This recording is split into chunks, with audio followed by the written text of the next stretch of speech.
یہ محرم کے ساتھ کچھ ہمارے تاریخی مسائل بھی، تاریخی واقعات بھی وابستہ ہیں، اور ان تاریخی واقعات کا بھی اس محرم کے اوپر ایک اثر پڑا ہے۔ سب سے پہلا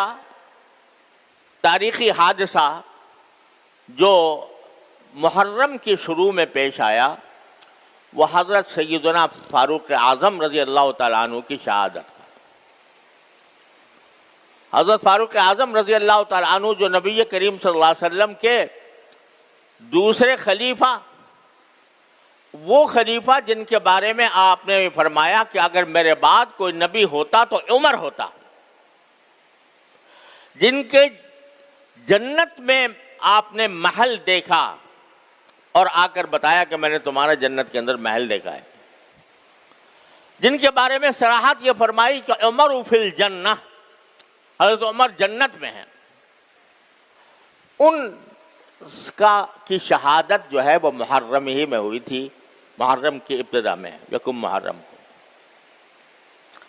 ایک یہودی یا نصرانی تھا یا بنیاد یہودی تھا، اس نے چھپ کر حضرت فاروق اعظم رضی اللہ تعالیٰ عنہ پر وار کیا تھا جبکہ آپ نماز فجر کے لیے تشریف لائے تھے، اور اسی وار کے نتیجے میں حضرت فاروق اعظم رضی اللہ تعالیٰ عنہ کی پھر وفات ہوئی۔ یہ افسوسناک اور اندوہناک اور ملت کے لیے عظیم سانحہ وہ اسی محرم میں پیش آیا۔ پھر دوسرا عظیم سانحہ جو خاص عاشورہ میں پیش آیا وہ حضرت سیدنا حسین رضی اللہ تعالیٰ عنہ کی شہادت، نبی کریم سرور دو عالم صلی اللہ علیہ وسلم کے نواسے، جن کو آپ نے جنت کا ریحان قرار دیا، جنت کا پھول قرار دیا، جن کے بارے میں آپ نے فرمایا کہ اہل جنت کے نوجوانوں کے سردار ہوں گے، اور جن کی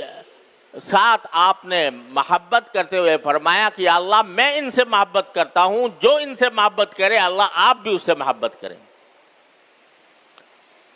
وہ سیدنا حسین رضی اللہ تعالیٰ عنہ، وہ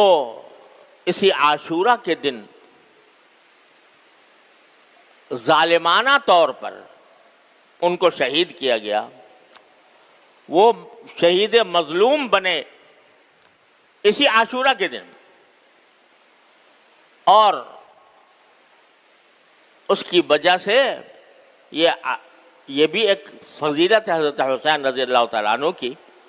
کہ اللہ تعالیٰ نے ان کی شہادت کے لیے عاشورہ کا دن منتخب فرمایا، جو ایک مبارک دن تھا۔ بعض لوگ یہ سمجھتے ہیں کہ عاشورہ کی جو فضیلت ہے یا اس کا جو تقدس ہے یا اس کی جو اہمیت ہے وہ حضرت سیدنا حسین رضی اللہ تعالیٰ عنہ کی شہادت کی وجہ سے ہے۔ ایسا نہیں ہے، عاشورہ کا تقدس اور احترام تو پہلے سے چلا آتا تھا، رسول کریم صلی اللہ علیہ وسلم نے اس کو بیان فرمایا تھا، لیکن حضرت حسین سیدنا حسین رضی اللہ تعالیٰ عنہ کی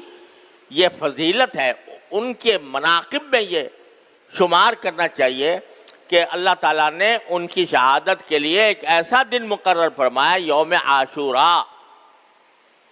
کہ اس میں شہادت ہوئی، اور مظلومانہ دو طریقے سے، ایک اس طرح کہ یہ شہر حرام تھا، وہی ان 4 مہینوں میں داخل تھا جن کے بارے میں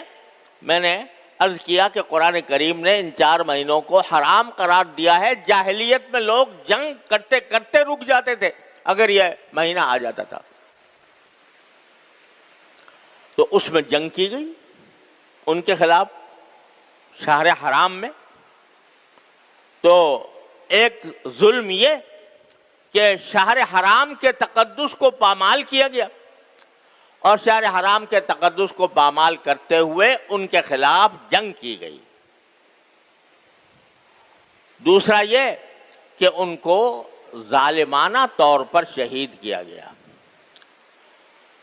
روایات میں یہ بات داخل ہے تاریخی روایات سے ثابت ہوتی ہے کہ حضرت حسین رضی اللہ تعالیٰ عنہ اگرچہ اس وقت یزید کی خلافت کو تسلیم نہیں کرتے تھے، اور اس لیے نہیں کرتے تھے کہ ان کے خیال میں یزید اس لائق نہیں تھا کہ وہ اسلامی امت کا سربراہ بنے، اور ان کو کچھ منکرات شرعیہ بھی ان پر ظاہر ہوئے تھے کہ یہ منکرات شرعیہ کا ارتکاب ہو رہا ہے، تو اس کے خلاف حضرت سیدنا حسین رضی اللہ تعالیٰ عنہ نے یہ سفر کیا تھا۔ لیکن جب ان کا محاصرہ کر لیا گیا اور ان کو آگے بڑھنے سے روک دیا گیا، تو اس وقت حضرت سیدنا حسین رضی اللہ تعالیٰ عنہ نے یہ فرمایا تھا کہ میں جنگ کرنے کے لیے نہیں آیا، میں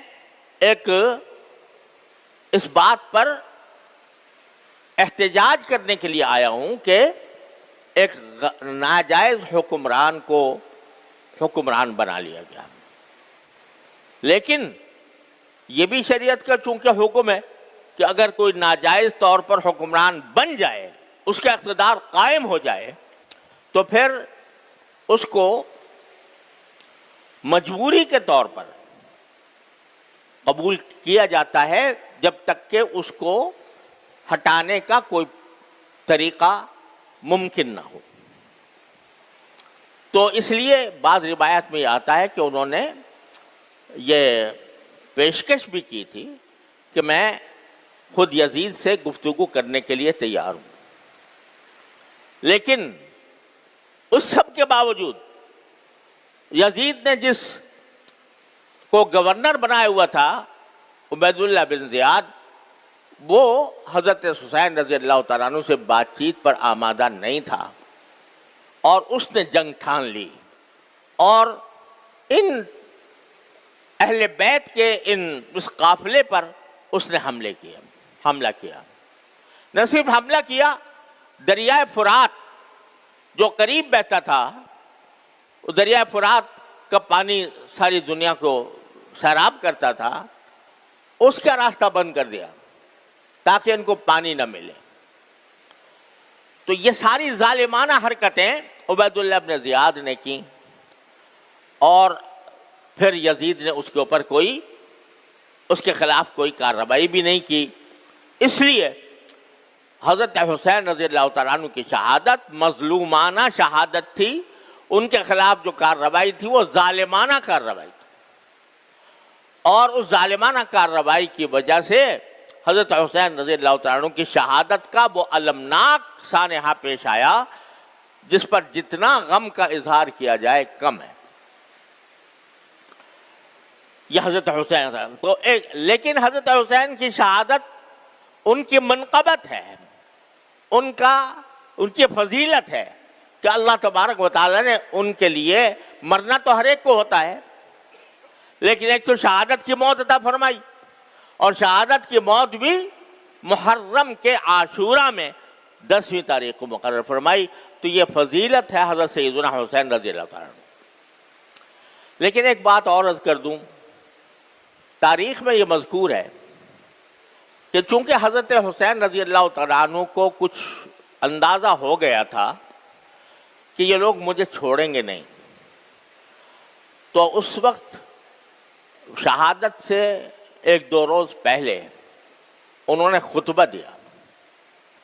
اور اس خطبے میں لوگوں کو جو وصیتیں کی، ان میں ایک وصیت یہ بھی ہے کہ میں اگر شہید ہو گیا تو میرے شہادت کے اوپر